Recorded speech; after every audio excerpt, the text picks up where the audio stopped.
वालेकुम। मैं हूँ गुलाम नबी और मेरे साथ मौजूद है सर डॉक्टर महमूद अहमद, जो कुरंजी में अरसा 12 साल से प्रैक्टिस कर रहे हैं और मुख्तलिफ हॉस्पिटल का एक वसी तजर्बा रखते हैं।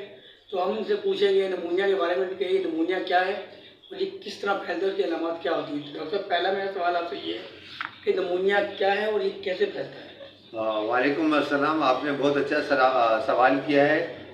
नमूनिया क्या होता है, नमूनिया के बारे में मैं आपको बताता चलूँ कि नमूनिया जो है एक तरह की सोजिश हो जाती है, फेफड़े के किसी भी हिस्से में हो जाती है और उसकी सोजिश की वजह से इंसान का जो सांस लेने का जो अमल है, बड़ों के अंदर जो है 18 से 20 ब्रीथ पर मिनट जो नॉर्मल होता है वो नमूनिया में बढ़ जाता है, 40 पे भी चला जाता है और डिपेंड करता है कि कितना फेफड़े का हिस्सा मुतासिर है।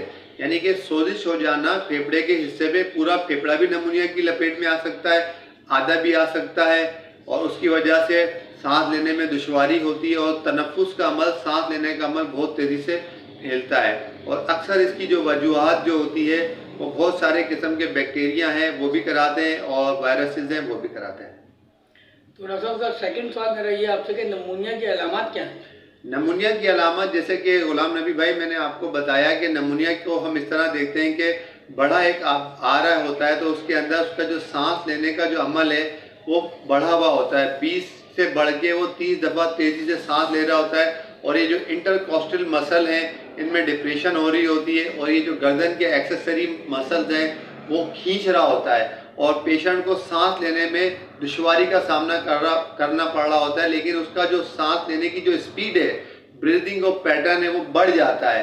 तो इन अलामात को हम देखते हुए, साइंस को चेस्ट के ऊपर देखते हुए अंदाज़ा लगाते हैं और एकदम चेक करते हैं कि सांस नमूनिया जो है, मरीज़ जो है वो नमूनिया में सफ़र कर रहा है। और फिर हम आजकल चेस्ट से भी ऑस्कल्टेट करके भी देखते हैं कि उस जगह पे जो है साउंड नहीं आ रहे होते और फेफड़ों में मुख्तलिफ साउंड आ रहे होते हैं, क्रिपिटेशंस आ रही होती है, ये अलामत होती है। और इसके साथ साथ फीवर भी बहुत तेज़ हो रहा होता है और बसा औकात ये कि नमूनिया के अंदर जो है मोशन भी हो रहे होते हैं।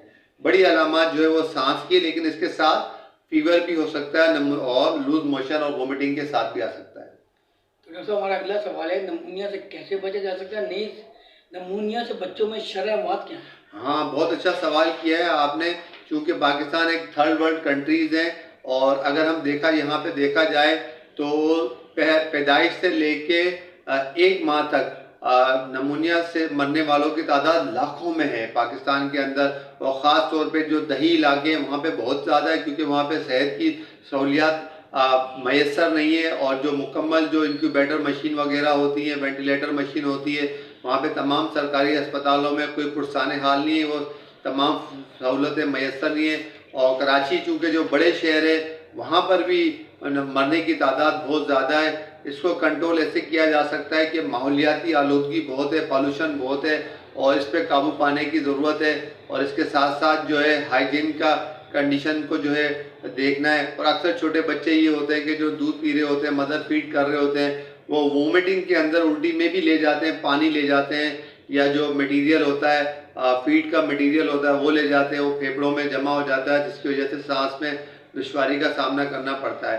तो मेन वजह जो है वो माहौलियाती आलूदगी है। माहौलियाती आलूदगी होगी तो उसमें बैक्टीरिया भी होंगे और जरासीम वायरसेस भी बहुत ज़्यादा होंगे।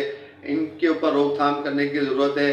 कूड़ा करकट वगैरह जला लेना और धुआं छोड़ने वाली गाड़ियाँ होती हैं और इसके अलावा इंडस्ट्रियल जोन है और घर घर में आजकल तो कमर्शियल एरिया में जो है बहुत सारी कारखाने, मिलें, केमिकल की छोटी छोटी तर्ज की कॉटेज इंडस्ट्रीज बनाई हुई है।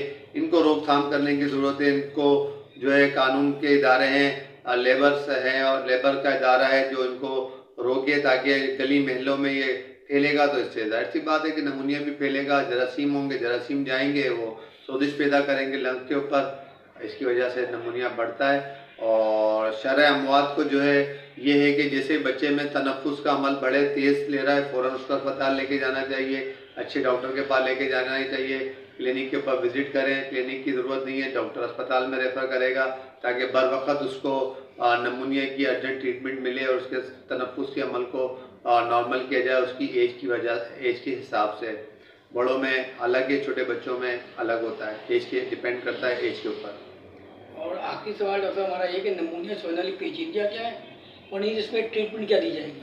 नमूनिया की जो पेचीदगी है ये है कि नमूनिया के अंदर चूँकि अगर इसको बरवक़्त ट्रीटमेंट नहीं मिली बच्चों के अंदर, ख़ास तौर पे बच्चे जो है वो रिस्पायरेटरी फेलियर में चले जाते हैं। इसी तरीके से बड़े भी जो हैं वो रिस्पायरेटरी फेलियर में चले जाते हैं। फेफड़े सिकुड़ जाता है पूरा एक दायां लंग्स है, एक बायां लंग्स है, पूरे दोनों लंग्स भी कोलैप्स हो जाते हैं या बाद दफ़ा एक हो जाता है। डिपेंड करता है कि कितना लंग्स का हिस्सा मुतासिर है। तो उस जगह पे ऑक्सीजन की ट्रांसफ़र नहीं हो रहा होता है, ऑक्सीजन बाहर अंदर नहीं जा रहा होता है, कार्बन डाइऑक्साइड बाहर नहीं आ रहा होता है, तो उसकी वजह से रिस्पायरेटरी फेलियर हो जाता है, फेफड़े काम करना छोड़ देते हैं, जिसकी वजह से फिर उनको आर्टिफिशियल मशीन पे लेकर जाया जाता है, वेंटिलेटर के ऊपर लेके जाया जाता है, मसनूई सांस दिया जाता है।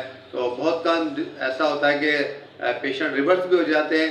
अगर फेफड़े का हिस्सा कम सिकुड़ा हुआ है तो रिवर्स भी हो जाते हैं। अगर बहुत ज़्यादा है, बच्चे का वज़न कम है या बड़े की सेहत अच्छी नहीं है या उसको बहुत सारी बीमारियों में बच्चा मुब्तला है या बड़ा मुब्तला है, तो बहुत कम चांसेस होते हैं कि बच्चा या बड़ा रिवर्स हो जाए, वरना अक्सर ऐसा होता है कि पेशेंट की डेथ हो जाती है। डिपेंड करता है ये सारी कि लंग्स के कितने हिस्से मुतासिर है और वेंटिलेटर मशीन इसका आखिरी ऑप्शन होता है। रिस्पायरेटरी फेलियर इसकी बड़ी पेचीदगियाँ हैं। आखिरी सवाल कि इसकी इन्वेस्टिगेशन क्या होगी? हाँ, बहुत अच्छा सवाल किया गुलाम नबी आपने। इसकी इन्वेस्टिगेशन में है, जैसे मरीज़ आता है हम उसमें ये अलामातें देखते हैं कि उसका सांस लेने की स्पीड बढ़ी हुई है और वो अपने गर्दन के मसल यूज़ कर रहा है और पसलियों में रिब्स में जो है वो डिप्रेशंस पड़ रहे हैं, तो फ़ौरन इमरजेंसी ट्रीटमेंट दी जाती है और उसके साथ साथ हम फ़ौरन चेस्ट एक्सरे करवाते हैं। चेस्ट एक्सरे करवाने के बाद हम देखते हैं कि लंग्स का कितना हिस्सा जो है वो सिकुड़ा हुआ है और कितना हिस्सा मुतासिर है, और इसके साथ साथ हम सीबीसी करवाते हैं और रूटीन इन्वेस्टिगेशन में सीबीसी भी आ जाती है, सीरम इलेक्ट्रोलाइट भी करवाते हैं, सीआरपी भी करवाते हैं। उससे हम ये देखते हैं कि इन्फेक्शन किस हद तक का माइल्ड है, मॉडरेट है या सीवियर है, कितना इन्फेक्शन हुआ है, कि इन्फेक्शन का दर्जा क्या है। तो इससे हमें पता चल जाता है कि पेशेंट का नमूनिया जो है वो बहुत कम है, 20 के दर्जे का है, बहुत ज़्यादा दर्जे का है। तो इसके ऊपर हम असेसमेंट करते हैं और अगर आगे सिटी स्कैन की ज़रूरत पड़ती है तो चेस्ट का सिटी स्कैन भी करवा सकते हैं। डिपेंड करता है पेशेंट की कंडीशन के ऊपर। अच्छा डॉक्टर साहब, इसमें इस डिसीज़ में पेशेंट की रिकवरी मुमकिन है? जी बिल्कुल, बहुत अच्छा सवाल किया है आपने कि बिल्कुल बच्चा छोटा हो या बड़ा हो उसकी बहुत जल्दी रिकवरी मुमकिन है। कि बर वक्त बच्चे को फौरी तौर पे आप देखेंगे उसका सांस लेने की स्पीड तेज़ हो रही है, वो गर्दन के मसल यूज़ कर रहा है तेज़ी से और उसमें उसकी पसलियों में गड़े पड़ रहे हैं। फौरी तौर पे बच्चे को अस्पताल लेके जाया जाए, या बड़ा है तो बड़े को अस्पताल लेके जाया जाए ताकि फौरी तौर पे उसको तिब्बी इमदाद दी जाए, इंजेक्शन वगैरह दिया जाए, नेबुलाइज किया जाए ऑक्सीजन के साथ, और साथ साथ में जो रिलेवेंट इन्वेस्टिगेशन है उसको फौरी की जाए तो बर वक्त ट्रीटमेंट दी जाएगी, इंटेंसिव ट्रीटमेंट दी जाएगी और इससे शरह अमवात में कमी आ सकती है और रिकवरी भी फास्ट हो सकती है। और इसमें डिपेंड करता है मरीज़ के ऊपर कि वही बात है कि लंग्स का कितना हिस्सा मुतासिर है। और बहुत अच्छा सवाल है आपका, बिल्कुल रिकवरी है, और अगर गफलत या लापरवाही होगी तो इसमें शरह अमवात भी ज़्यादा है। बहुत बहुत शुक्रिया डॉक्टर साहब, आपने बहुत अच्छे तरीके से हमें आज गाइड किया है। तो इंशाल्लाह नेक्स्ट प्रोग्राम के तक आपसे इजाज़त चाहेंगे। अल्लाह हाफ़िज़। अल्लाह।